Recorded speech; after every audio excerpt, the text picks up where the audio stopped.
নমস্কার বন্ধুরা, আজ আমি কোনো ভিডিও করতে পারিনি। তো এখন আমি কি রান্না করেছি না করেছি সেই ভিডিওটা আমি আপনাদের সঙ্গে শেয়ার করছি, তো আপনারা দেখতে থাকুন। তো যাই হোক, আজ হচ্ছে মঙ্গলবার, স্কুল টাইমে আমি রান্না বান্না শুরু করে দিচ্ছি, আপনারা দেখতে থাকুন। তো কি জানেন তো, এখন সংসারে এত বেশি কাজের ব্যস্ততা, সে কারণেই আমি কিন্তু ভিডিও করতে একেবারেই পারছি না। তো জানি না কবে আবার স্বাভাবিকভাবে ভিডিও করতে পারবো। কাজের ব্যস্ততা থাকলে সত্যি ফোন হাতে নিয়ে ঘোরাটা সম্ভব হয়ে ওঠে না। তো আপনারা দেখতে থাকুন কি রান্না করলাম। তো আজ রান্না করেছি সজনে শাক, পেঁয়াজ রসুন দিয়ে ভাজা করেছি, আর গাটি কচু কুঁদরি চিংড়ি মাছ দিয়ে একটা তরকারি করে নিয়েছি। আর এইখানে দেখুন কুমড়ো আর পুঁই ডাঁটা দিয়ে অল্প একটু ঘন্টও করেছি। আর সাথে যে তরকারিটা রান্না করেছি সেটা হচ্ছে ছোটো মাছ আলু দিয়ে বাটি চচ্চড়ি করেছি। তো এই বাটি চচ্চড়ি আমার মেয়ে তো ভীষণ পছন্দ করে।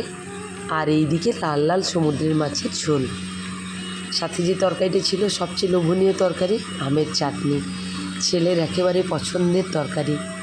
তো এইগুলোই দিয়ে আমরা খাওয়া দাওয়া করেছি। আর ছেলে তো সেই প্রচুর চিৎকার চেঁচামেচি করলো, তাই ওর জন্য একটা ডিম সিদ্ধও করে নিলাম।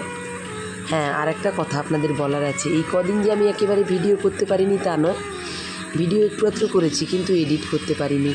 কেন জানেন তো, ফোনটা হাতে নিলেই একটাই খবর জানতে ইচ্ছা করে, ডক্টর মৌমিতা দেবনাথের দোষীরা কেউ ধরা পড়লো কি পড়লো না। তো সে কারণেই একেবারে ভিডিও করতে পারিনি, মনটাও খারাপ লাগতো। তো আবার আজ থেকে আমি ভিডিওটা শুরু করছি, তো আপনারা আমার সাথে থাকবেন এই আশা। এখন আমি খাওয়া দাওয়া করবো, থালি সাজাবো, আপনারা দেখতে পাবেন। তো এইদিকে দেখুন আমার কিন্তু থালি সাজানো কমপ্লিট হয়ে গেছে। থালিটা কিন্তু দেখতে একেবারে অসাধারণ লাগছে। এই যে আমি থালি সাজিয়ে একেবারে রেডি খাওয়ার জন্য। এই ছিল আমার একটি ছোট্ট ভিডিও। আমার ভিডিও দেখার জন্য সবাইকে জানাই অনেক অনেক ধন্যবাদ।